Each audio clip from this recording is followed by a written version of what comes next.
ನಮಸ್ಕಾರ. ಆಹಾರ, ಆರೋಗ್ಯ, ಅಧ್ಯಾತ್ಮ ಈ ಲೈಟ್ ಸಂಸ್ಕಾರದ ಬೆಳಕಿಗೆ ತಮ್ಮೆಲ್ಲರಿಗೂ ಸ್ವಾಗತ, ಸುಸ್ವಾಗತ. ಇವತ್ತು ನಮ್ಮೊಂದಿಗಿದ್ದಾರೆ ಡಾಕ್ಟರ್ ಮಮತಾ ಸತೀಶ್.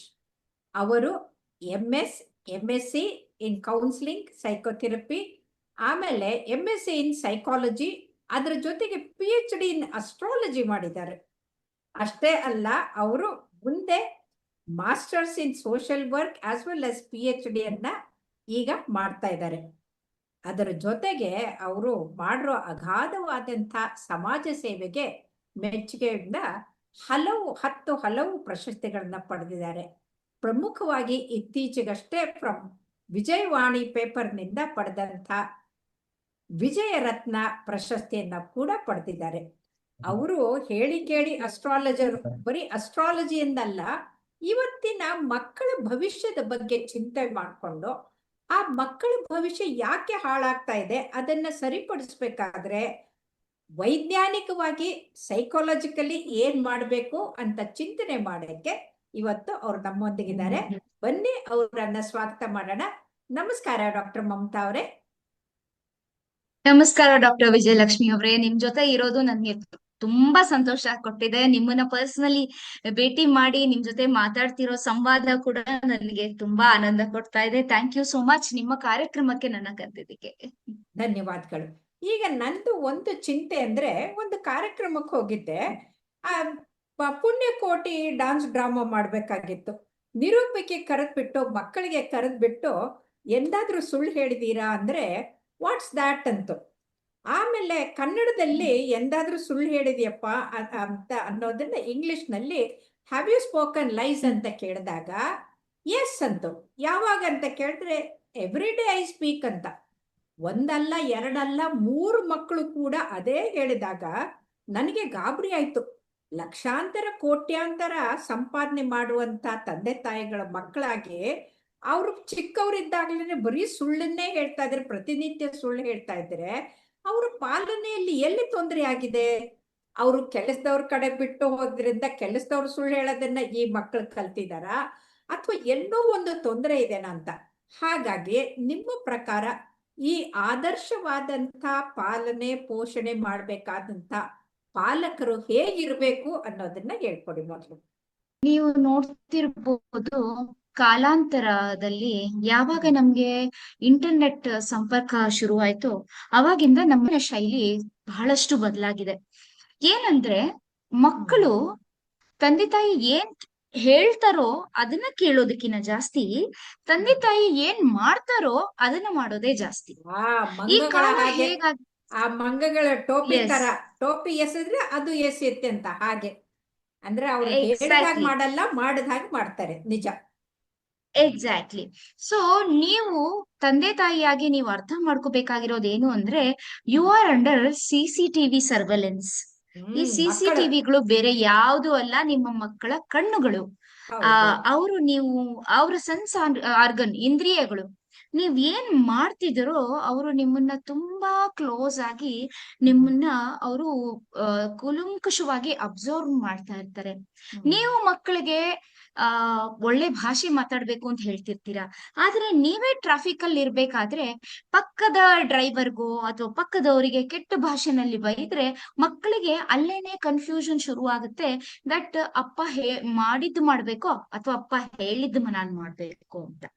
ಸೊ ಈ ರೀತಿಯ ಮಕ್ಕಳಿಗೆ ದ್ವಂದ್ವ ನೀತಿ ನಾವೇ ಕಳ್ಸ್ಕೊಡ್ತಾ ಇದೀವಿ. ನಮ್ಗೆ ಗೊತ್ತಿಲ್ಲ ಅದು. ನಾವು ಎಲ್ಲಾ ತಂದೆ ತಾಯಿನೂ ಮಕ್ಕಳು ತುಂಬಾ ಒಳ್ಳೆಯವರಾಗಿರ್ಬೇಕು, ಒಳ್ಳೆ ಬುದ್ಧಿ ಬರ್ಬೇಕು ಅಂತ ಬಯಸ್ತಾ ಇರ್ತೀವಿ.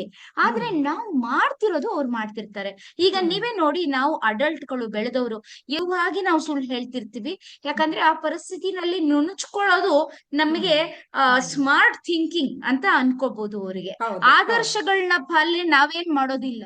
ನಾವು ಮಾಡೋದು ಆ ಮಿನಿಟ್ ಅಲ್ಲಿ ಸ್ಮಾರ್ಟ್ ಆಗಿ ಹೇಗೆ ಹ್ಯಾಂಡಲ್ ಮಾಡಿದೀವಿ ಅಂತ. ಇದನ್ನೆಲ್ಲ ಮಕ್ಕಳು ನಿಮ್ಮನ್ನ ನೋಡ್ತಾ ಇರೋದ್ರಿಂದ ಅವ್ರು ಇದನ್ನ ಕಲಿತಾರೆ. ಈ ಕೆಲಸದವ್ರ ಕೈಲಿ ಬೆಳೀತಿರೋ ಮಕ್ಕಳು ಕೂಡ ಇನ್ಯಾವ ಸೆಟ್ ಆಫ್ ವ್ಯಾಲ್ಯೂಸ್ ಕಲಿಬಹುದು. ಯಾಕಂದ್ರೆ ಸೈಕಾಲಜಿ ಟರ್ಮ್ಸ್ ಅಲ್ಲಿ ಯಾವಾಗ್ಲೂ ಒಂದು ಪ್ರಶ್ನೆ ಯಾವಾಗ್ಲೂ ಕಾಡ್ತಾ ಇರೋದು ಅಂತ ಅಂದ್ರೆ, ಅನಾದಿ ಕಾಲದಿಂದಲೂ ನೇಚರ್ ವರ್ಸಸ್ ನರ್ಚರ್ ಅಂತ.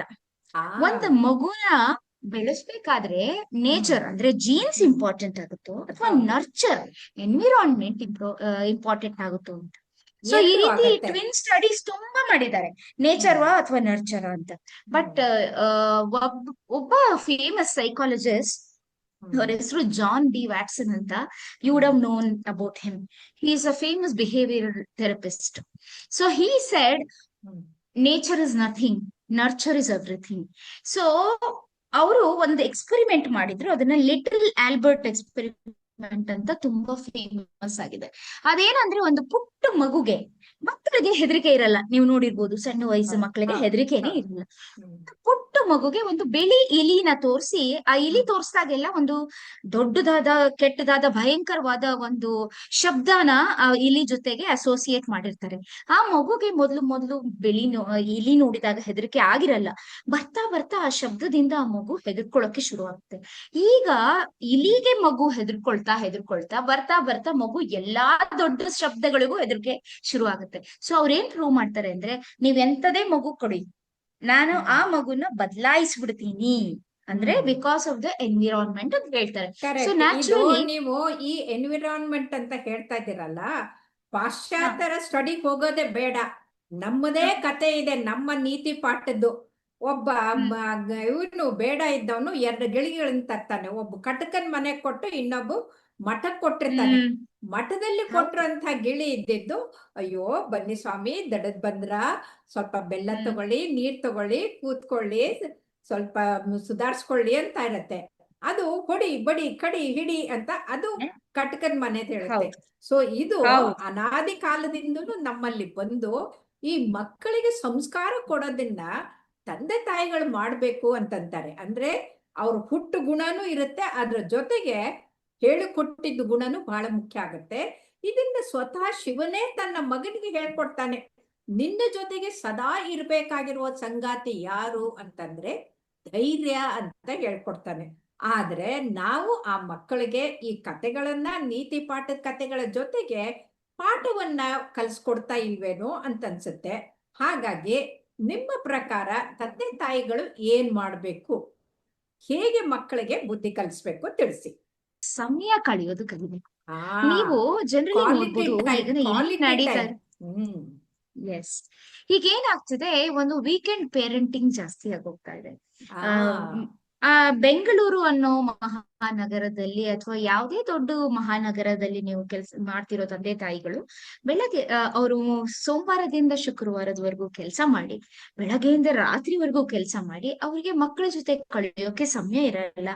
ಹೌಸ್ ಹೆಲ್ಪ್ಗಳು ಅಥವಾ ನ್ಯಾನಿಗಳು ಈ ರೀತಿ ಹೈಯರ್ ಮಾಡ್ಕೊಂಡು ಅವ್ರು ಮ್ಯಾನೇಜ್ ಮಾಡಿ ಶನಿವಾರ ಅಥವಾ ಭಾನುವಾರ ಮಕ್ಕಳ ಜೊತೆಗೆ ಸಮಯ ಕಳೆಯೋಕೆ ಬಯಸ್ತಾರೆ. ಒಂದ್ ಕಡೆ ಅವ್ರದೇ ಸುಸ್ತು, ಜೊತೆಗೆ ಮಕ್ಕಳನ್ನೂ ಹ್ಯಾಂಡಲ್ ಮಾಡ್ಬೇಕಾಗಿರೋದು. ಆ ಸಮಯದಲ್ಲಿ ಅವ್ರು ಏನ್ ಮಾಡ್ತಾರೆ, ಮಕ್ಳಿಗೆ ಏನ್ ಕೇಳ್ತಾರೋ ಅದನ್ನೆಲ್ಲ ಕೊಡ್ಸಕ್ ಶುರು ಮಾಡ್ತಾರೆ. ಆ ಯಾಕಂದ್ರೆ ಇಡೀ ವಾರ ಇರಲ್ವೇ, ಸ್ಯಾಟರ್ಡೇ ಹೌದು. ಸಂಡೇ ಬರ್ತಿದ್ದಂಗೆ ಮಕ್ಳಿಗೆ ಏನ್ ಕೇಳ್ತಾರೋ ಅದು ಕೊಡಿಸ್ತಾರೆ. ಆಗೇನ್ ಮಾಡ್ತಿದೀವಿ ನಾವು, ಇನ್ಸ್ಟಂಟ್ ಗ್ರಾಟಿಫಿಕೇಶನ್ ಅನ್ನೋದನ್ನ ಹೇಳ್ಕೊಡ್ತಾ ಇದೀವಿ ಮಕ್ಳಿಗೆ. ಆ ಈ ಮಿನಿಟಿಗೆ ನನ್ಗೆ ಏನ್ ಬೇಕು ಅದನ್ನ ತಂದೆ ತಾಯಿ ಕೊಡಿಸ್ತಾರೆ, ಅದು ಅವ್ರ ವೀಕ್ನೆಸ್ ಆಗ್ಬಿಡತ್ತೆ. ಅದು ಒಂಥರ ಗಿಲ್ಟಿ ಪೇರೆಂಟಿಂಗ್.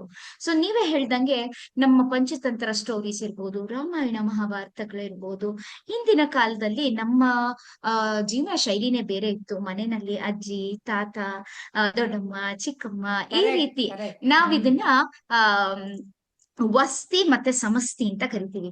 ಸಮಸ್ತಿ ಅಂದ್ರೆ ಆ ನಾವು ಒಂದು ಒಟ್ಟು ಕುಟುಂಬದಲ್ಲಿ ಬೆಳೆದವರು, ತಂದೆ ತಾಯಿ ಕೆಲಸ ಮಾಡಿದ್ರು ಕೂಡ ಆ ಹ್ಮ್ ವಯಸ್ಸಾದವರು ಮಕ್ಕಳಿಗೆ ಸಂಸ್ಕಾರ, ವ್ಯಾಲ್ಯೂಸ್, ಅವ್ರ ಹ್ಮ್ ಜೊತೆ ಇರೋದು, ಅವ್ರ ಆಟ ಆಡೋದು, ಅವ್ರ ಮನಸ್ಸಿನ ಮಾತುಗಳನ್ನ ಅವ್ರ ಅಜ್ಜಿ ತಾತಂದ್ರ ಜೊತೆಗೆ ಒಂದ್ ಇಮೋಷನಲ್ ಬಾಂಡ್ ಇದ್ದು ಹೇಳ್ಕೊಳಕ್ ಆಗ್ತಿತ್ತು. ಬಟ್ ಈಗ ಖಂಡಿತ. ಏನಾಗ್ತಾ ನೀವು ಇದೆ. ಅಜ್ಜಿ ತಾತ ಅಂದಿಕ್ಕೆ ನೆನಪಾಗತ್ತೆ. ನಮಗೆ ಬೆಳಗ್ಗೆ 4 ಗಂಟೆಗೆ ಎಬ್ಸಿ ಎಲ್ಲಾ ತಿಂಡಿ ಕೊಟ್ಟು ಸ್ಕೂಲಿಂದ ಬಂದ್ಮೇಲೆ ನೋಡ್ಕೊಂಡು ಎಲ್ಲ ಮಾಡ್ತಾ ಇದ್ದು ನಮ್ಮ ಅಜ್ಜಿ ತಾತಂದ್ರೆ. ಆಮೇಲೆ ಹ್ಯಾಂಡ್ ರೈಟಿಂಗ್ ಇಟ್ಕೊಂಡು ಬರೆಯೋದು. ನಮ್ಮ ಅಜ್ಜಿ ಶಾಲೆಗೆ ಹೋಗಿರ್ಲಿಲ್ಲ. ಏನಾದ್ರೂ 98 ಮಾರ್ಕ್ಸ್ ತಗೊಂಡ್ ಬಂದ್ರೆ 2 ಮಾರ್ಕ್ಸ್ ಯಾಕೆ ಬಿಟ್ಟು ಬಂದೆ, ನಾನ್ ಶಾಲೆಗೆ ಹೋಗಿದ್ರೆ 100ಕ್ಕೆ 101 ತಗೊಳ್ತಾ ಇದ್ದೆ ಅಂತ. ಅಂದ್ರೆ ಆ ತರ ನಮ್ಮನ್ನ ಹುರಿದುಂಬಿಸಿ ಬೆಳೆಸ್ತಾ ಇದ್ರು ಅಜ್ಜಿ ತಾತಂದ್ರು. ಈಗ ಅಜ್ಜಿ ತಾತಂದ್ರೆ ಮನೆಯಲ್ಲಿಲ್ಲ. ಹಾಗಾದ್ರೆ ಏನ್ ಮಾಡ್ಬೇಕು ಅವರು? ಅದಕ್ಕೆ ನಾವ್ ಅದನ್ನ ವಸ್ತಿ ಅಂತ ಕರಿತೀವಿ ಮ್ಯಾಮ್. ಈಗ ನ್ಯೂಕ್ಲಿಯರ್ ಫ್ಯಾಮಿಲಿಗಳು ತುಂಬಾ ಜಾಸ್ತಿ ಆಗ್ತಿರೋದ್ರಿಂದ ಆ ನಾನು ಹೇಳೋದೇನಂದ್ರೆ, ತಂದೆ ಆಗ್ಲಿ ತಾಯಿ ಆಗ್ಲಿ ಯಾರಾದ್ರೂ ಒಬ್ರು, ಈಗ ತಾಯಿನೇ ಮಾಡ್ಬೇಕು ಅಂತ ಏನಿಲ್ಲ, ಯಾರಾದ್ರೂ ಒಬ್ರು ಅಟ್ಲೀಸ್ಟ್ ವಾರದಲ್ಲಿ 5 ದಿವಸದಲ್ಲಿ 1 ದಿವಸ ಮಕ್ಕಳ ಜೊತೆ ಸಮಯ ಕಳೆಯೋಕೆ ಪ್ರಯತ್ನ ಪಡ್ಲಿ. ಆಟ ಆಡ್ಬೇಕು, ಕತೆ ಟರ್ನ್ಸ್ ಹೇಳ್ಬೇಕು, ತಗೊಳ್ಳಿ. ಮಾಡ್ಬೇಕು. ಟರ್ನ್ಸ್ ಬರೀ ತಗೊಳ್ಳಿ. ಅವ್ರನ್ನ ಇದಕ್ಕೆ ಈಗ ಪಾರ್ಟಿ ಕರ್ಕೊಂಡು ಹೋಗ್ಬಿಟ್ಟು ಮೋಜು ಮಸ್ತಿ ಮಾಡಿ ಕೊಡೋದಲ್ಲ, ಅವ್ರ ಜೊತೆಗೆ ಆಟ ಆಡ್ಬೇಕು ಅಲ್ವಾ? ಹೌದು, ಅದು ತುಂಬಾ ಮುಖ್ಯ. ಏನಾಗ್ತಿದೆ, ಈ ಗಿಲ್ಟಿ ಪೇರೆಂಟಿಂಗ್ ಅಲ್ಲಿ ಮಕ್ಳಿಗೆ ಏನ್ ಬೇಕೋ ಅದು ಕೊಡ್ಸಿದ ಅವ್ರು ಏನ್ ಅನ್ಕೋತಾರೆ, ತಂದೆ ತಾಯಿ ಅಂದ್ರೆ ನಾನು ಏನ್ ಕೇಳಿದ್ರು ಕೊಡಿಸ್ತಾರೆ ಅನ್ನೋ ರೀತಿ ATM-ಗಳು, ಒಂದು ದುಃಖ. ATM. ATM ಮೆಷಿನ್ಸ್ ತರ ಮಾಡೋ ಬದಲು ನಿಮ್ಮ ಗಿಲ್ಟಿ ಪೇರೆಂಟಿಂಗ್ ಆ ರೀತಿ ಮಾಡಕ್ ಹೋಗ್ಬೇಡಿ. ಸಮಯ ಕೊಡಿ ನಿಮ್ ಮಕ್ಳಿಗೆ, ಅವ್ರಿಗೆ ಇನ್ನೇನು ಬೇಕಿಲ್ಲ ನಿಮ್ ಜೊತೆ. ನಾವ್ ಎಷ್ಟೊಂದು ಈಗಿನ ಕಾಲದ ಅಡಲ್ಟ್ ಜನ್ಸಿ ಜೊತೆ ಮಾತಾಡ್ತೀವಿ, ನಿಮ್ಮ ತಂದೆ ಅಥವಾ ತಾಯಿ ಜೊತೆ ಕಳೆದ ಅತ್ಯಂತ ಅಮೂಲ್ಯವಾದ ಕ್ಷಣಗಳು ಯಾವ್ದು ಅಂತ ನಾವು ಅವ್ರನ್ನ ಕೇಳಿದ್ರೆ ಅವ್ರಿಗೆ ಮೆಮರಿನೇ ಇಲ್ಲ. ಅಯ್ಯೋ ದೇ ದೇವ್ರೆ, ಡೋಂಟ್ ಹ್ಯಾವ್ ಎ ಮೆಮರಿ. ನಮಗೆ ಆ ಮೆಮೊರಿಗಳ ಲೆಕ್ಕನೇ ಇಲ್ಲ. ಬಾಲ್ಯದ್ದು ಹೇಳೋದು ಅಷ್ಟು ಹೇಳಿದ್ರು ಮುಗಿಯಲ್ಲ ನಮ್ಗೆ. ಅಲ್ವಾ? ಆಟ ಬಟ್ ಪಾಠ ಅವ್ರಿಗೆ ಓಟ. ತಂದೆ ಅಥವಾ ತಾಯಿ ಬಗ್ಗೆ ನೀವು ಹಳೆ IT ರೆವಲ್ಯೂಷನ್ ಆದ್ಮೇಲೆ ಅನ್ನೋದು ಅದರದ್ದು ಎಫೆಕ್ಟ್ ಸಂಸಾರದ ಮೇಲೆ ಹೇಗಾಗ್ತಾ ಇದೆ, ಮಕ್ಕಳ ಮೇಲೆ ಏನಾಗ್ತಿದೆ, ವ್ಯತಿರಿಕ್ತ ಪರಿಣಾಮ ಹೇಗಾಗ್ತಾ ಇದೆ ಅನ್ನೋದನ್ನ ನಾವು ಗಮನಿಸ್ಬೇಕಾಗಿರುವಂತ ಅಂಶ.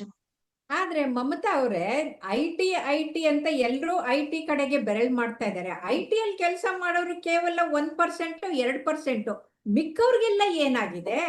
ಮನೇಲಿ ಕೂತ್ಕೊಂಡು ಕೆಟ್ಟ ಸೀರಿಯಲ್ ನೋಡ್ಕೊಂಡು ಕೂತ್ಕೊಳ್ತಾರೆ, ಬೇಕರಿಯಿಂದ ತಂದು ತಿಂಡಿ ಕೊಡ್ತಾರೆ, ಮನೇಲಿ ಅಡಿಗೆ ಮಾಡೋದಿಲ್ಲ, ಹೊರಗಡೆ ಕರ್ಕೊಂಡು ಹೋಗ್ತಾರೆ. ಹೊರಗಡೆಗೆ ಜಂಕ್ ಫುಡ್ ಜೊತೆಗೆ ಅದರಲ್ಲಿ ಕೆಮಿಕಲ್ಸು ಇರೋದನ್ನೆಲ್ಲ ತಿನ್ನೋಕ್ ಕೊಡ್ತಾರೆ. ಮಕ್ಕಳು ಆರೋಗ್ಯ ಹಾಳು ಮಾಡ್ತಾ ಇದಾರಲ್ವಾ? ಇದಕ್ಕೇನಂತೀರಿ? ಇದು ನೆಗ್ಲಿಜೆಂಟ್ ಪೇರೆಂಟಿಂಗ್. ಇದು ಇದು ಕೂಡ ಒಂದು ಫ್ಲಿಪ್ ಸೈಡ್ ಆಫ್ IT-ನೇ. ಯಾಕಂದ್ರೆ IT ರೆವಲ್ಯೂಷನ್ ಆದಾಗ ಎಲ್ಲಾರ ಕೆಲಸಗಳು IT-ಇಂದ ಟಚ್ ಆಗಿದೆ, ಇನ್ಕ್ಲೂಡಿಂಗ್ ಅಸ್. ಓಕೆ, ಸೊ ಎಲ್ಲೋ ಒಂದ್ ಕಡೆ ಇದು it is a matter of convenience for us to use the devices, to use the things. ಎಷ್ಟು ನಾವು ಡಿವೈಸಸ್ ನ ಗ್ಯಾಜೆಟ್ಸ್ ನ ಯೂಸ್ ಮಾಡ್ತೀವೋ ಹಂಗೆ ಝೊಮ್ಯಾಟೊ, ಸ್ವಿಗ್ಗಿ, ಬೇಕರಿ. ಎಷ್ಟು ಜನ ನೀವು ಮಾರ್ಕೆಟ್ಗೆ ಹೋಗಿ ತರಕಾರಿ ತರ್ತಾ ಇದ್ದಾರೆ ಈಗ ಅಂತ ನೋಡಿ. ಹೆಕ್ಕಿ ಹೆಕ್ಕಿ ತರಕಾರಿ ತರ್ತಾ ಇದ್ವಿ ನಾವು ಒಂದು ಕಾಲದಲ್ಲಿ. ನೀವು ತರ್ತಾ ಇದ್ದೀರಾ, ಬಟ್ ಈಗ್ಲೂ ಎಷ್ಟು ತರ್ತೀನಿ. ಕಮ್ಮಿ ಪೋರ್ಷನ್ ಮಾರ್ಕೆಟ್ಗೆ ಹೋಗ್ತಿದೆ. ಎಲ್ಲ ಬ್ಲಿಂಕಿಟ್ ಅಲ್ಲಿ, ಝೊಮ್ಯಾಟೊನಲ್ಲಿ ಯಾವ್ದ್ರಲ್ಲಿ ಸಿಗುತ್ತೋ ಫ್ರೆಶ್ ಆಗಿ ತರಕಾರಿ, ಕಟ್ ಮಾಡಿರೋ ತರಕಾರಿ ಬರ್ತಿದೆ ಮನೆಗೆ ಹೊರತು ನಾನ್ ಕೂತ್ಕೊಂಡು ಮನೆಯಲ್ಲಿ ತರಕಾರಿ ಆರಿಸಿ ಕ್ಲೀನ್ ಮಾಡಿ ಕಟ್ ಮಾಡೋದಕ್ ಆಗ್ತಾ ಇಲ್ಲ. ಕಾಯಿ ತುರಿಯೋದು ಫ್ರೆಶ್ ಆಗಿರೋದು ಬರ್ತಾ ಇದೆ. ಸೊ ಇದರದ್ದು ಏನಾಗ್ತಿದೆ, ನಮ್ಗೆ ಕನ್ವೀನಿಯನ್ಸ್ ಜಾಸ್ತಿ ಆಯ್ತು. ಕನ್ವೀನಿಯನ್ಸ್ ಜಾಸ್ತಿ ಆಗ್ತಿದ್ದಂಗೆ ನಾವು ಸೋಮಾರಿಗಳಾಗ್ತಾ ಇದೀವಿ. ಸೋಮಾರಿತನ ಯಾವಾಗ ಮೈ ಮೇಲೆ ಅದಂತ ಜಡ್ಡತನ ನಮ್ಮ ಮೈಲಿ ಇಳಿಯುತ್ತೋ ಎಲ್ಲವನ್ನು ನಾವು ಲೈಟ್ ಆಗಿ ತಗೋತೀವಿ. ಮಕ್ಳಿಗೆ ಬೆಳಗ್ಗೆ ಡಬ್ಬ ಕಳಿಸ್ಬೇಕು, ಬ್ರೆಡ್ ಈಸಿಯಾಗಿ ಸಿಗ್ತಾ ಇದೆ, ಸೊ ಬ್ರೆಡ್ ಮೇಲೆ ಬಟರ್ ಜಾಮ್ ಹಚ್ಬಿಟ್ಟು ಕಳಿಸ್ಬಿಟ್ರೆ ಮುಗ್ದೋಯ್ತಾ. ಆದ್ರೆ ನಾವೇ ಮನೆಯಲ್ಲಿ ಕುತ್ಕೊಂಡು ಫ್ರೆಶ್ ಆಗಿ ಮಾಡಿರುವಂತ ಒಂದು ಬ್ರೇಕ್ಫಾಸ್ಟ್ ನೋ ಅಥವಾ ಲಂಚ್ ನೋ ಕಳ್ಸಿದ್ರೆ ಅದ್ರ ಪರಿಣಾಮ ಮಕ್ಕಳ ಆರೋಗ್ಯದ ಮೇಲೆ ಏನಿರುತ್ತೆ ಅದನ್ನ ನಾವು ಯೋಚನೆ ಮಾಡ್ತಿಲ್ಲ. ಹೌದು. ಸೊ ಒಂದು ನೂಡಲ್ಸ್ ಏನೋ ಒಂದು ಬೇಯಿಸಿ ಹಾಕ್ಸಿ ಕಳಿಸ್ಬಿಡ್ತೀವಿ, ಯಾವ್ದು ಕ್ವಿಕ್ ಆಗುತ್ತೋ 2 ಮಿನಿಟ್ಸ್ ಅಲ್ಲಿ. ಮಕ್ಕಳ ಡಬ್ಬಿನಲ್ಲಿ ನಾವು ನ್ಯೂಟ್ರಿಷನ್, ಪ್ರೋಟೀನು ಇಂತ ಒಳ್ಳೆ ಆರೋಗ್ಯಕರವಾದ ಥಿಂಗ್ಸ್ ನ ಕಳಿಸ್ತಾ ಇಲ್ಲ.